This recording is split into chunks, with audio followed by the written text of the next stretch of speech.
This doesn't happen often, but sometimes there's a story in the sports section of the newspaper that should concern all of us. The Ricketts family owns the Chicago Cubs baseball team, and they want to buy a professional soccer team in England. 12 years ago, Papa Ricketts sent an email to his son that was critical of Islam. Now, because of this, he's considered a racist and the Ricketts family unqualified to buy the soccer team. First of all, this was a private email. Unless he was planning a terrorist attack or a murder, it's nobody's business what he said to a family member in private. But just what did he say? Like I said, he made some critical comments about Islam. It was the fact that he said critical comments that are the issue, not what those particular comments were. Nobody is discussing whether his comments were true. It was his willingness to actually say them that is the problem. Ricketts is being branded a racist. That is probably the worst thing a person can be today. However, Islam is a religion, one of the world's largest. Islam is not a race or ethnicity. It is a religion. It has nothing to do with race. What, we can't criticize religions anymore?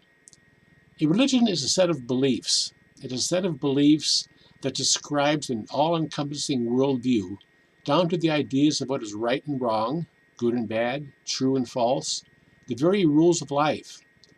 There are sharp, irreconcilable differences between all the major religions in the world. They cannot all be true. People have to decide what they believe in and what they don't believe. This means that people need to discuss the various religions, weigh their claims and teachings. That means that even Islam should be discussed and even criticized if need be.